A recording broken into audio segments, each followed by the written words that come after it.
Hey guys, we're back, and what we're doing now is we're pumping cold water into these boots, and it cools my feet down and it reduces the swelling. And really, you want to take care so a small problem like swelling doesn't become a major issue later on.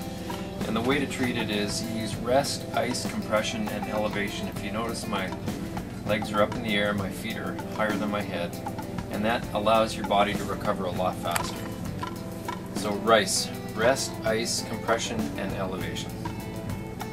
See you later.